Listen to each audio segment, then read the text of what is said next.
Okay, so we just were starting to touch on the topic of taste, and I sent you a little bit of a quote and a little bit of Rousseau's thoughts from the book Emile. And yeah, I can tell you I'm still trying to learn this, and I can tell you sort of how it affected me a little bit. But first, I wanted to hear just sort of your thoughts about taste. You took some art classes in college, right? And this is something that Yeah, you've thought of yourself a little bit. yeah, I did. Um, yeah, that was like my what's it called? Those Minor? extra classes, not minor. I always Oh, took them a lot when I could, mm. Well, what do you think but it about was taste? just taste as it is now or back then. Just, Or, yeah, what are your thoughts about it? mm. Or do you mean taste as in like our preferences or something? Sure.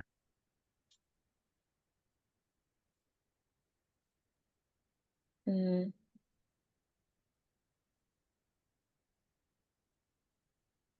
It's maybe interesting that it's hard to even think of what to say.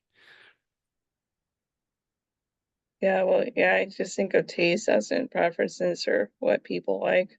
Yeah. Well, Or it's that it's the most. then the discussion is kind of like the one with beauty, right? Is it Mhm. completely subjective?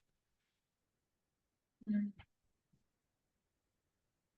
Well, I would say people now think of it as so. What do you think? I'm not really sure one way or the other. Hmm. Do you think it's important to have our thoughts about it? Have our subjective thoughts about whether it's subjective or objective? Mm. Well, it makes things more complicated that way, but uh, To think of it as objective? I think of it as objective simplifies things more and makes it easier for people. Um, but yeah, I'm not really sure which one is better. Well, I mean, which one do you think is true? Mm. Well, true. I guess there's universal truth, so maybe there's universal taste. Mm.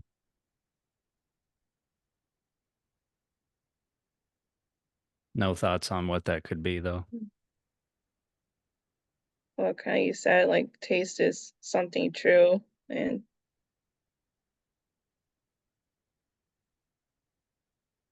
I don't know, good or positive in some way. Mhm. Uh, Yeah, it's hard even to have this discussion maybe because yeah, there's the weight of sort of I don't know, the culture which says it's completely subjective but doesn't really believe that. mm. I don't Yeah, know. that's what I mean. There seems to be like a, I don't know, some dissonance or disconnect to where like it's just confusing and people are confused. Yeah. And people can discourse on it, but I don't know. Sometimes the discourse maybe goes on and it's sort of political in nature or it's people are Yeah. trying to feel out what other people feel, but Hmm. Yeah. And they know I they feel have like, feelings, but they don't know what they mean or something like that. yeah, and I feel like lots of people probably can recognize like what is good or what is tasteful, but You mean they then have a there's sense, you mean they they have a have a sense sense, of but something of an objective good or beauty. yeah, but then it's kind of clouded or they're like, oh no, that's like uh They don't have no, any conviction about it. yeah, conviction, yeah. Do you think that has anything to do with our form of government, democracy, where majority rules and so what most people think is what has authority? Mm.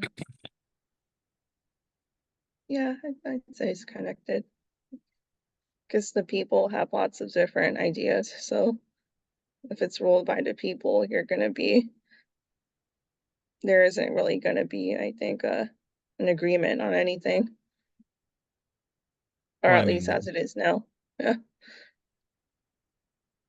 well, I don't know about that, but Eh, yeah.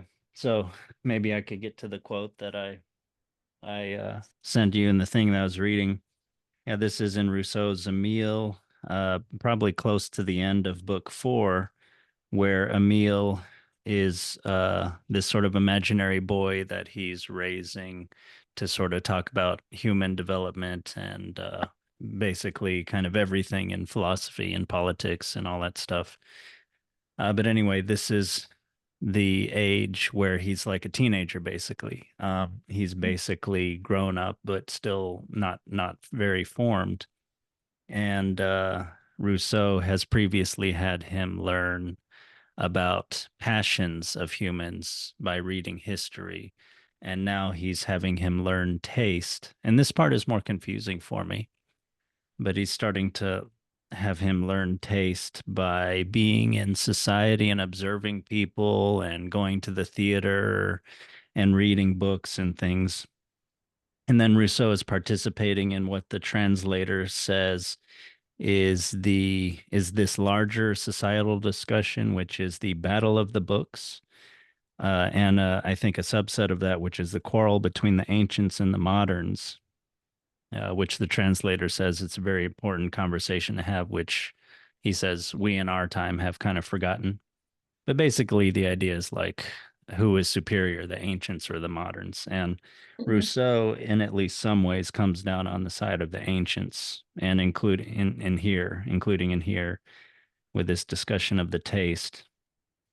And he's talking about how, and you and I were discussing this just very briefly about mm, how the ancients were laconic with their language and talked about people's deeds rather than kind of giving us their judgments about them. mm, Like, at one point he says even in their monuments, even including tombs, our tombstones are covered with praise.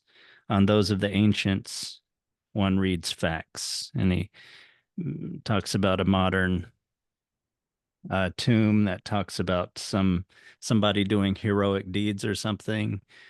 And then he mentions an ancient epitaph, and it goes to the epitaph of this hero. Compare that of the effeminate Sardanapalus. He's saying that sarcastically.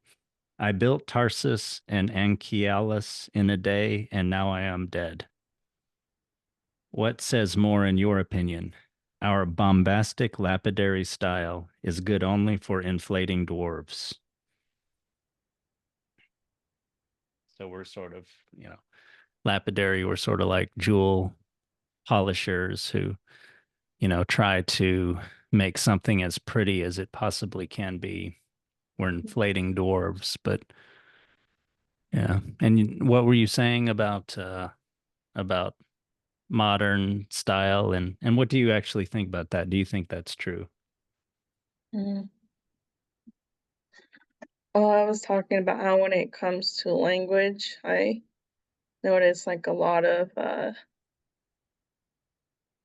well, I call it dramatic, but yeah, kind of dramatic language to apply to anything, including Yeah. the word heroes. I've heard people Yeah. called heroes just because they say something clever or witty. Like if Yeah, I don't even know uh where to begin thinking about yeah, that. Like, how could they possibly use that word?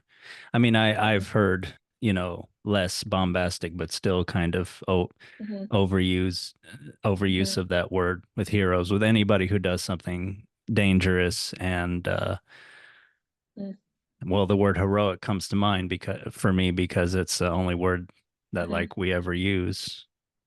But yeah, somebody that does something dangerous and helpful, mhm, uh yeah, we're caught. It's like risking your body at all is heroic, mhm, because maybe people are so unused to seeing that. mhm. Yeah, I figure it's maybe generational. Maybe in your generation, these heroes still did something, but maybe just around the people I'm at closer to my age, I see just more liberal use of words. And yeah, just anything considered funny or like I've said, clever, like, oh, you're a hero.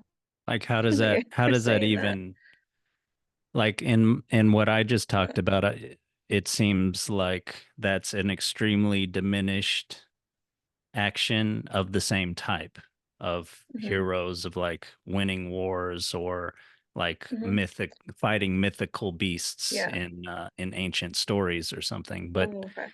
what you're Um, saying that doesn't have to do with risking death at all. Not really. Like I've seen it more used when there's like yeah, when there's conflict with someone else, but more like, the other person is just annoying or kind of yeah, yeah, just kind of an argument, not anything huge, but you say something clever to that person and you're a hero to shut them down in some way or I something. wonder if the risk that is Yeah, seen is just risk to one's reputation or something like that, and that's akin to somehow yeah, like risking one's life or something.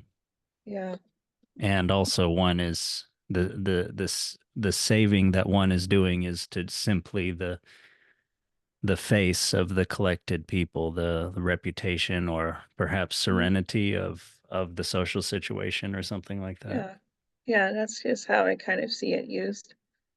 Not, um, but the same, like I've always thought of myself, I've thought of when hero actually does something. It's not just words. But like you said, like helping a dangerous situation. Mm. Yeah, exactly. Yeah.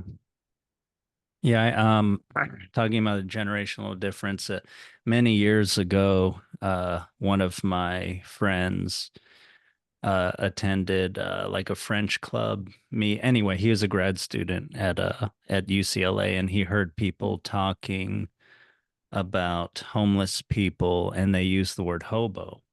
And he and I both were like almost offended by that usage because in our minds, there was a strict difference between someone who lives on the street who's mm, needy and someone who chooses to travel around, uh, mhm, who is technically homeless. But there's a huge difference in our mind. There's a culture around living in rail yards, and mhm, there's lore around it and everything. It's not simply something done out of need or something that you're lacking. mhm, You're not living out.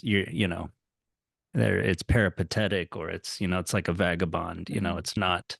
mhm, It's a way of life. It's something that someone, especially a young man, might choose at some point for a little while. I used to like a Western writer named Louis L'Amour when I was a kid, and he was a hobo for a while. He mhm, talked about the culture and dangers and riding the rails and everything. I mhm, think it's probably an almost dead way of life, unfortunately, a sort of mhm, cleaning things up or mhm, corporatization or whatever. But yeah, I think it's a terrible pollution of language to use to mix mhm, up hobo and homeless.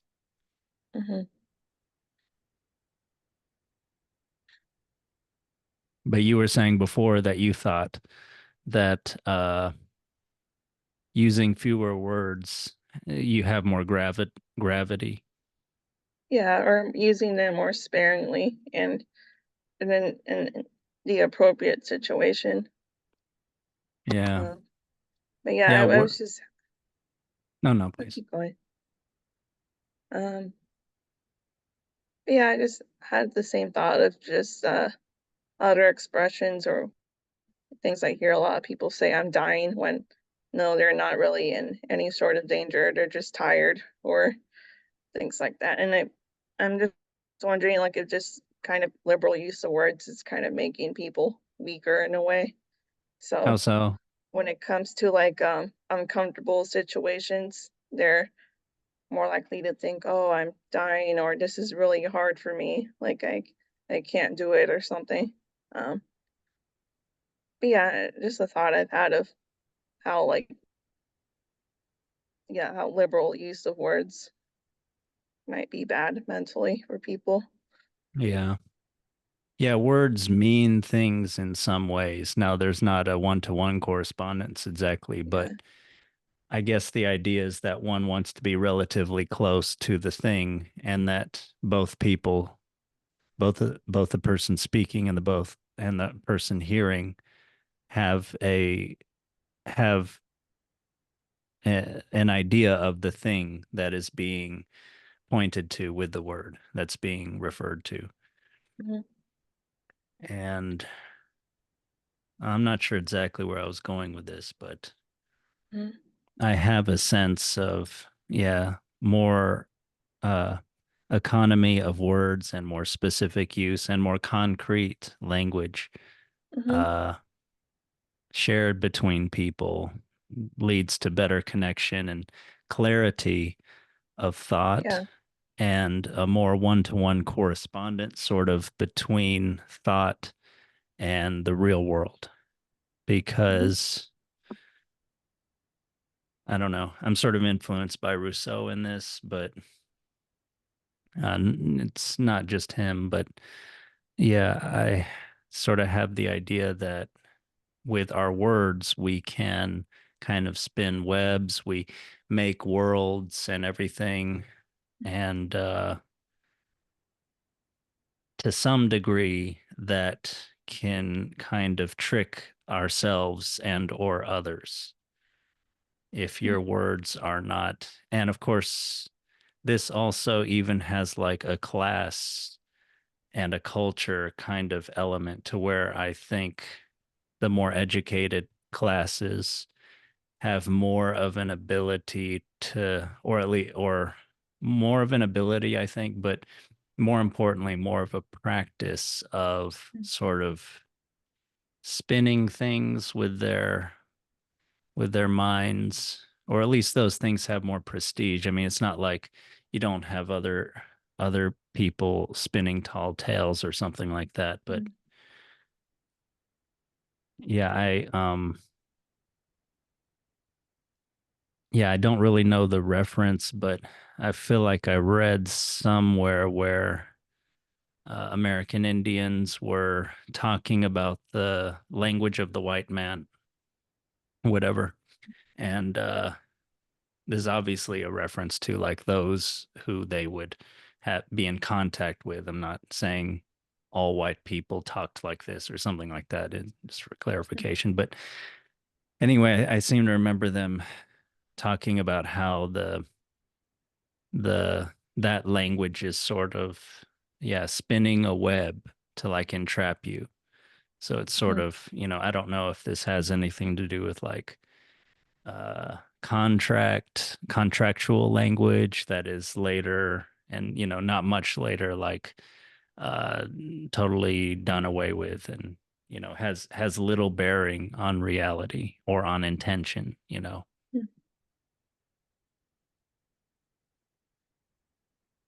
But yeah, I guess, yeah, I guess sometimes uh like communism, Marxism is an obvious good example where in my opinion it's kind of like an excellent use of abstract language that ends up having a profound effect on the mind, but has little to do with making a little to do with reality, uh, the reality of things, of physical things, of economy. But it doesn't. I don't just have to be talking about Marxism. There's a lot of sort of modern philosophies, modern Mhm. ways that I think this is more just a sense, or just something that I've kind of picked up.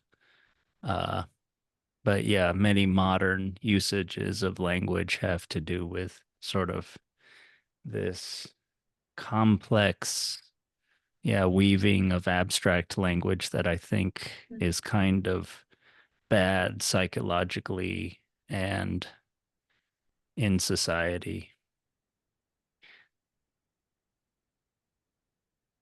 I think there's probably a lot of, legal, like in law, there's probably a lot of ways that this happens. Not that I'm saying it always happens. Mm. From what little I've seen, there's a lot of language in law that's profound and beautiful and is connected with justice. But yeah, I am sort of thinking of like, there's, maybe disputed case where there's a lawyer who pretty much knows his client is guilty, but can like kind of get off on technicalities or, yeah, yeah, that abstract use of language that maybe yeah has little to do with authenticity, with connection, with real physical things that I think we have to be in contact with to be truly happy, to feel grounded. Mm.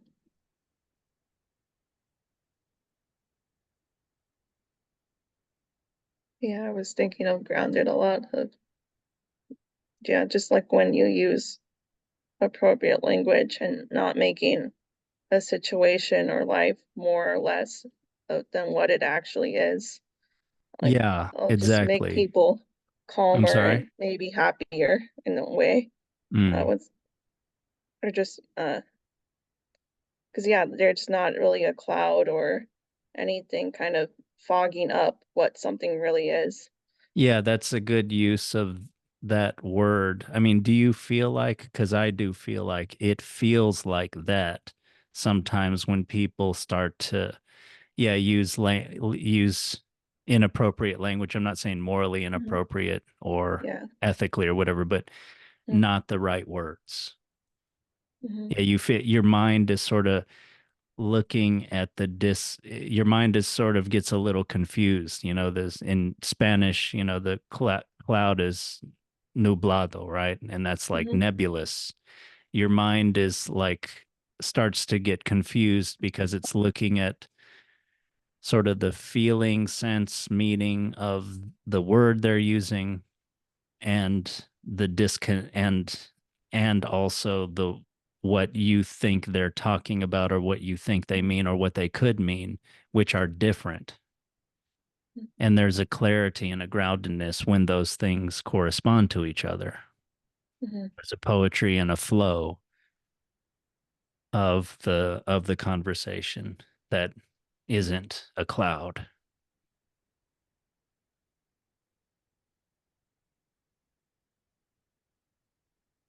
But can you think of, why did you think of the word cloud or what do you think of this in your daily life?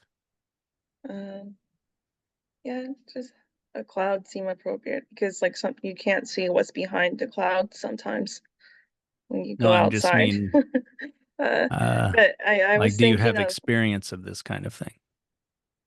yeah, so I was talking more about words that add more gravity to a situation than what it really is, but there's also language that kind of takes away also now from the gravity of what something really is as well. It's the kind of the opposite direction. I was just thinking of the term unhoused people to kind Mm. of Yeah, replace the PC word language. homeless. Yeah. Yeah. Yeah, So I well, feel like mm, yeah, that term kind of makes it sound less bad or less like serious, I think, than like yeah. homeless. Yeah. And it seems like abstract PC language is always it's an attempt to yeah, influence the sort of feeling that people have about the thing that is pointed to.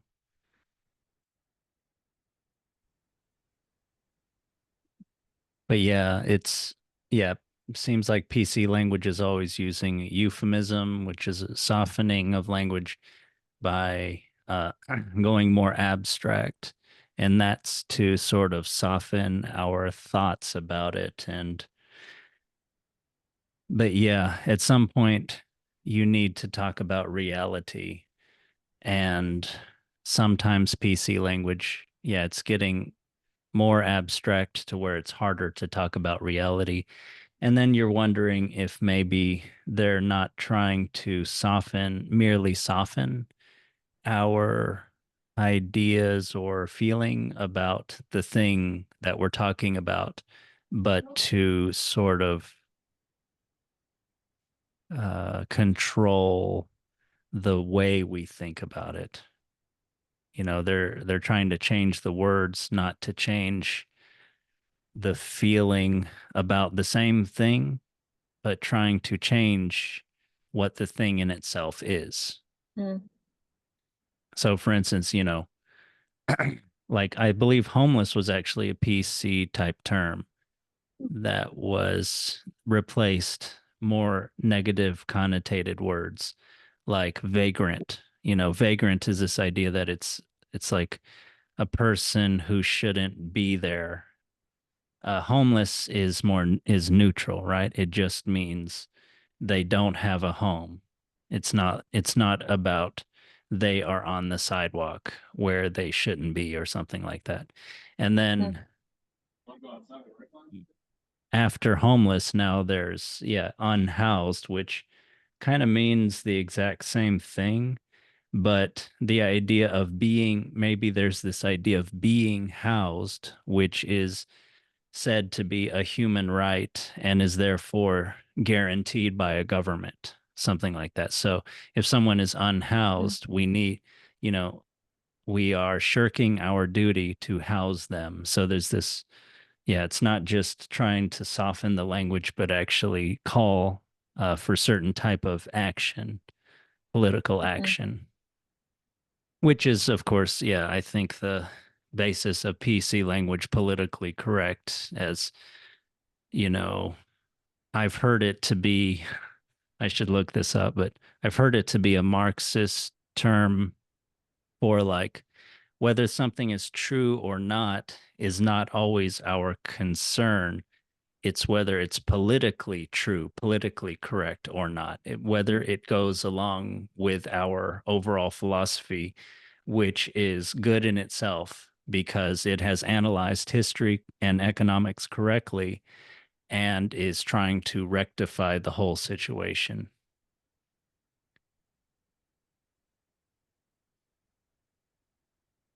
But anyway, yeah, there is this nebulous kind of nebulousness, but maybe to, if it is like a political word, I mean, maybe to people in the know, it is very clear that, we're not using euphemism for someone who is living on the streets. We are labeling them with a political term that is a call to action. So, and all of that.